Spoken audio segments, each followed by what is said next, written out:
Hello my friends, Paul here in the RoJoBe Music Workshop and welcome to my next project. So a little bit of backstory. I had a customer come into my shop last Saturday, a guy called John and his family, and they were interested in buying one of my bowl-back mandolins, and they had a good look at all of them. And they may or may not buy one, but we got to talking and he asked me if I could fix instruments. Well, my regular viewers will know that's what I do. So he said he had a really old violin that needed some repair. And here it is, the violin in question, and I think you can see what the problem is. It needs a neck reset, so the fretboard is right down on the body, and you can probably see that it's come away at the back here. So according to the owner, this violin was made in about 1880. Now if that's true, and I have no reason to doubt it, that makes this violin 145 years old, so quite an old piece. I mean, it's not a Stradivarius or anything glamorous like that, but given its age, I would say it probably does have some value. And I've had a look inside, and there's no manufacturer's label, but there is a label in there which appears to be written in French. I will do some research on this actually and see what I can find out about this. I can't read French, but it's something like Violin à Paris. Hold on. Rue Croix de Petit Champ 46. That's my French. So yeah, I should have done some research on this already really, but I've been very busy. I mean, I've had this in the shop for 4 or 5 days, and I haven't really gotten round to doing anything on it yet. So, as I said, it is a very old instrument, around about 145 years old, so it probably does have some value. I have no idea how much, but like I said, I will research what is written on this label and see if I can find anything out about this instrument, or you know, where it came from, etc, etc, if it does have any value. So as I said, it's in for a neck reset. Now as you can see, I've already removed the strings, the bridge, the tailpiece, the chin rest, and you can see where that was, and also the end pin. I've taken everything off it just to make it easier for me to work on. So once I did it off camera because, you know, I was just stripping it down. Maybe I should have filmed it. But anyway, I took everything off it, and then once I'd done that, I got hold of the neck and just with my hands just gave it a wiggle to see, you know, just how loose it was. I think that's the answer. It basically popped off in my hand. I didn't have to apply any heat or steam or any kind of pressure. I just gave it a little wiggle with my hands and it just popped right out. So there was very little holding it in. And it came out pretty cleanly. You can probably see there's a little sliver of wood on that side, and actually there's a little bit the other side as well. And inside the neck pocket, there's the remains of a shim there, and you see there's a little bit missing that end. Well, that's still on the neck, and there's a bit of a shim there, and there is one the other side as well. There's a shim all the way down there. So I haven't removed any of that wood because, you know, that's kind of the footprint of where it's going to be going. I have, however, removed all of the glue. Now, because this is an old instrument and even modern violins are built with hide glue. Now, I know it's the traditional way with violins, especially the older ones, but I'm not a fan. I do not own hide glue. I won't use it. You know, it's, you know, you basically have to make it up. I'm not sure how, but I think you have to heat it up and all the rest of it. And I'm not going to be faffing about with that. I use Titebond Original wood glue. Oh, excuse me, for everything. It's really, really good wood glue, and that's what I'm going to be using on this. You violin purists out there might complain and say, oh, you got to use hide glue. Well, I'm not going to. So there it is. And you know, because of the way you have to prepare hide glue, it's not consistent. Every batch you make up will be different.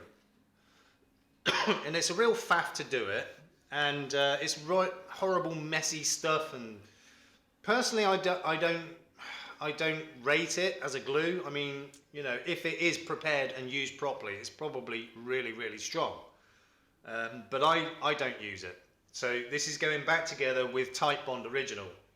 So, as I said, I've removed all of the glue from the neck and the neck pocket.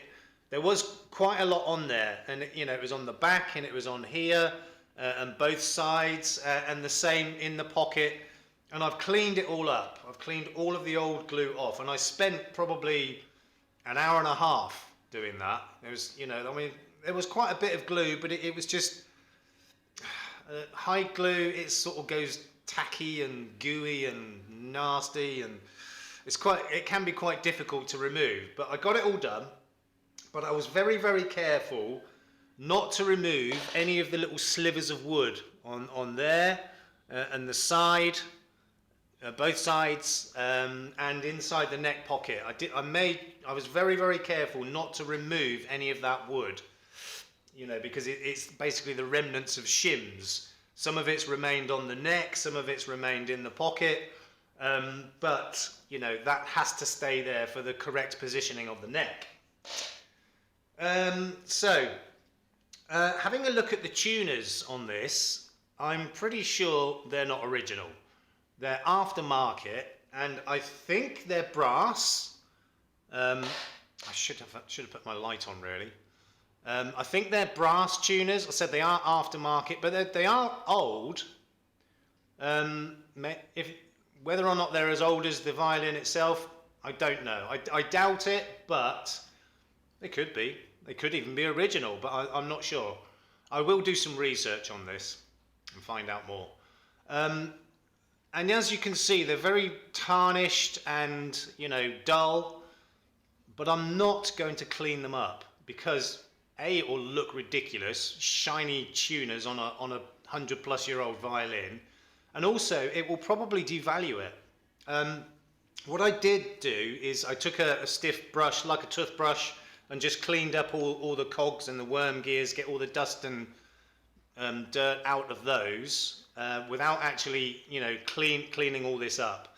And even I haven't lubricated them, but these tuners turn so smoothly. They're really, really nice. You know, so they don't need any work on them. As I said, I gave them a little bit of a brush just to brush off any loose dirt and debris and dust and things. And I probably will lubricate them. I'll probably use like paraffin wax or something just to put a bit of lube on them. But they do turn absolutely really nice. They're very, very nice tuners. And also, you know, the standard violin tuners, basically wooden pegs, they're problematic. You know, they're difficult to tune with and stay in tune. And, you know, sometimes they pop loose, and these, in my opinion, are much better, much easier to use, maintain, and, you know, and maintain the tuning, which is really important on a violin. Well, it is on all instruments, obviously. So, yeah, so I'm not going to clean those tuners up. I'm going to leave them exactly as they are. Like I said, probably lube them up with a little bit of paraffin wax later on, not now. The fretboard or fingerboard is in beautiful condition. Whether or not that's the original, I don't know, but it's in absolutely perfect condition. And, you know, again, given the age, that might be ebony or rosewood, I don't know. I'm not really an expert on wood, but it is very, very nice and in perfect condition. So that doesn't need anything apart from maybe a bit of oiling. Now turning to the violin body itself, this is a well-used instrument. It's been played a lot, I'm sure. And like I said, you can see where the chin rest was. You can see where the bridge was. You know, and there's all sorts of scars and marks and everything all over it. You know, on the top, on the sides a little bit, particularly at the bottom, there's a few marks. And also you can see that there's a split there. Now, I was a bit worried about that at first, but when I had a closer look, it's only this outer skin, if you like. The block inside is not split. So I am not going to attempt to repair that. It doesn't need it. I mean, this outer part is still, you know, properly connected to the heel block to the top and the back. So that doesn't need to be repaired. That's absolutely fine. You know, there's a few nicks on the back as well. You know, this is not in for restoration. It's in basically for a neck reset and get it playable again.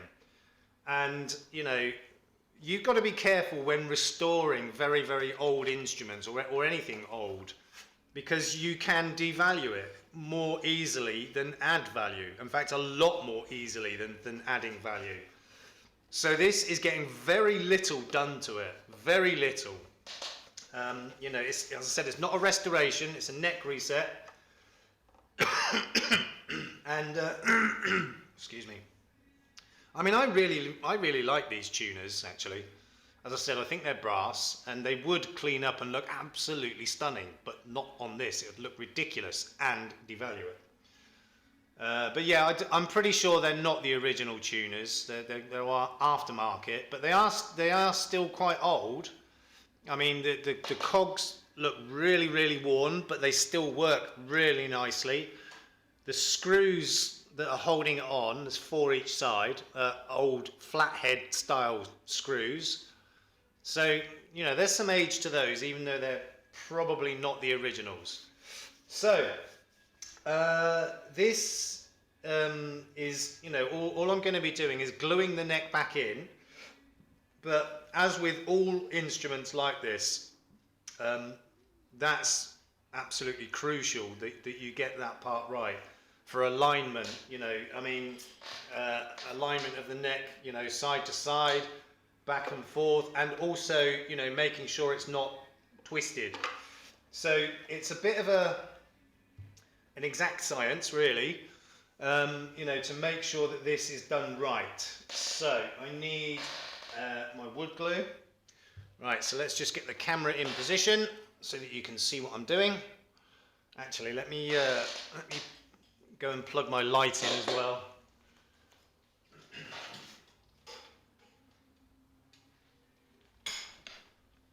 Right, let's take that one out.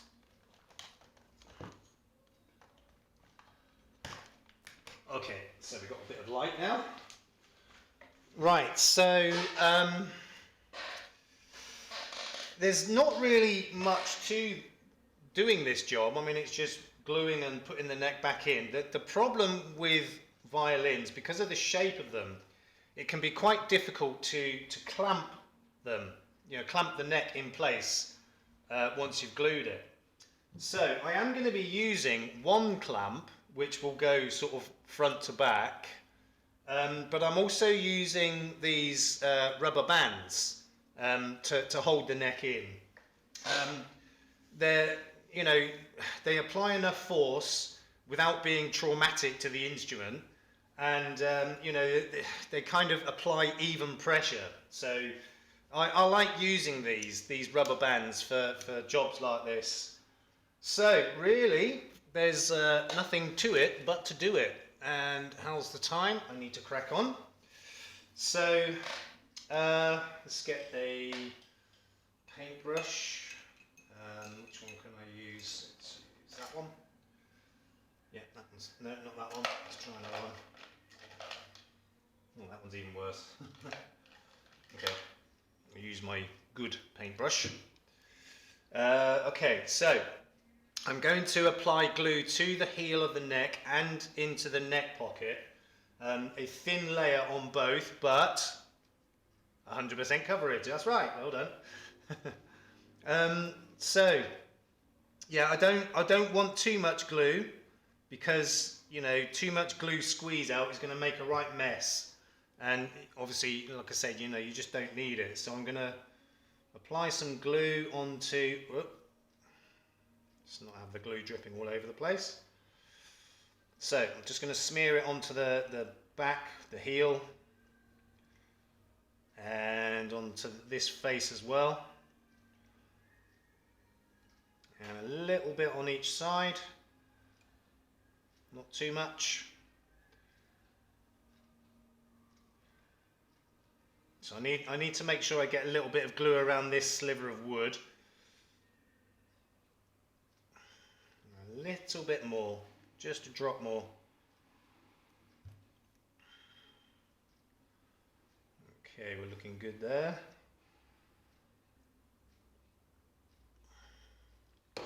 Right, so put a little bit in the neck pocket as well.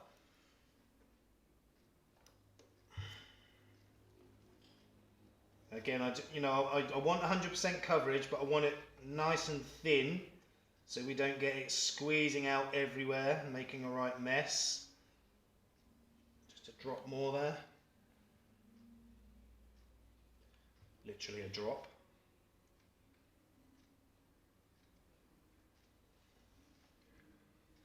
Okay, it's looking good. Yeah, a tiny bit more.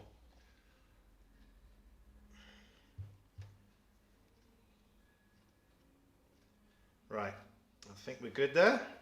Okay, so neck in.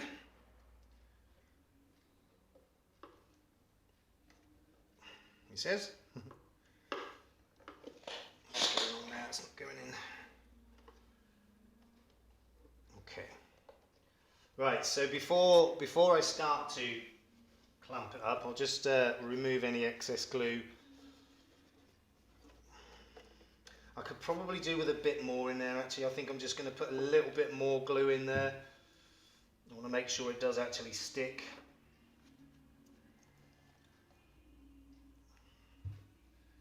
Right, where did my paintbrush go? Okay.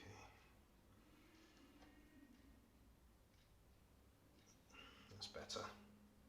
Yeah, that makes me a little happier. Right, so neck in. And let's wipe up the excess. Right, so the first thing I need to do, put one of these rubber bands on there. I'm not going to worry about alignment just yet. So it goes over the neck heel and around the body, and then I'll pull it taut over the bottom, like so. Right. Okay. So I'm going to put 2 on there just for the extra tension. Right, so another one going on, and make sure that's nice and tight.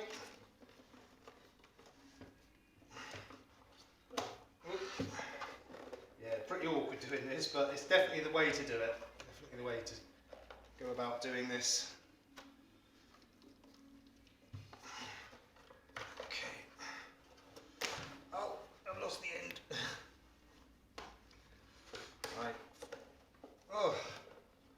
Okay, so I've got to tie that off now. The neck's moving, but that's okay. I can put it back in a second once I've got this on.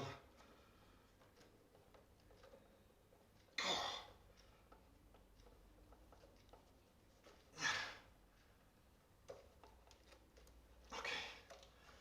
Right, let's push that back in place. Oh, I see why that's slipped out there. Okay.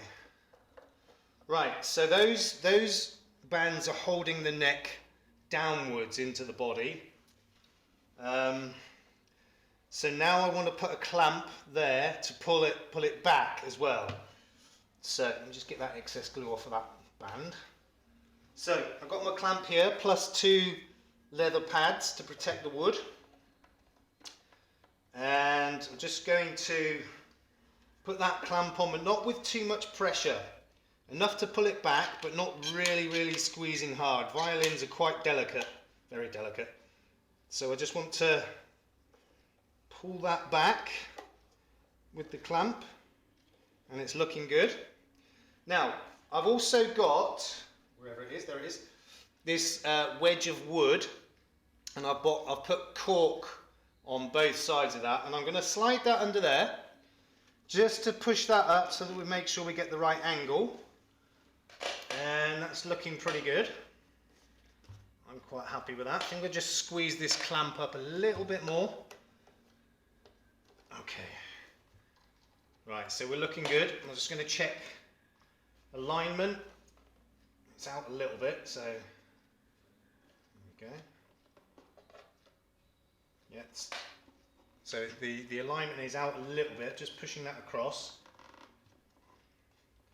That looks good now. Make sure it's not twisted. And that looks pretty good.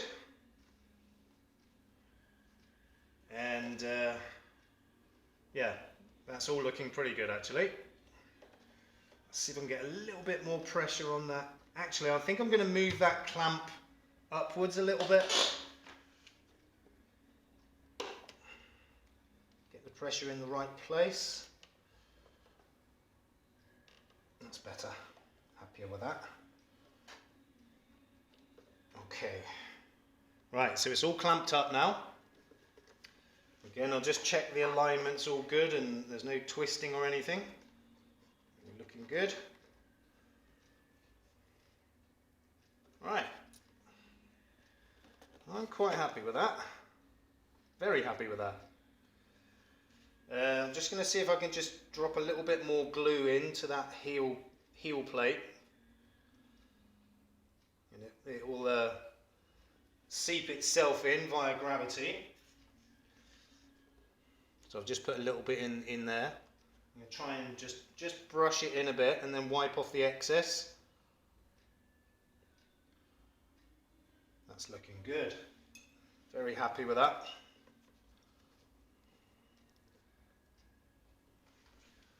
Oh, I can't see what I'm doing, can you? I'm so sorry. Right, so that is all clamped up now. I'm really happy with the alignment and everything. That should be absolutely fine. So that's the end of part one. I mean, you know, that's basically all I was doing here, was just getting the neck set back in. And obviously I'm going to leave that for quite some time to make sure the glue is properly hardened.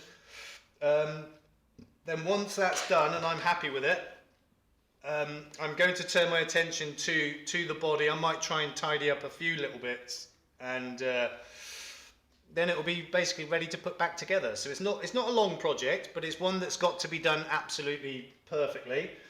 So like I said, in the next episode, I'll be just touching up some of the blemishes on here. Not too much. It's not a restoration, and if I go too far, it's going to make it look worse and devalue it. So just a little bit of tidying up, and then a polish, and then put the thing back together. So that's coming in part 2. In the meantime, look after yourselves, look after each other. We will see you soon.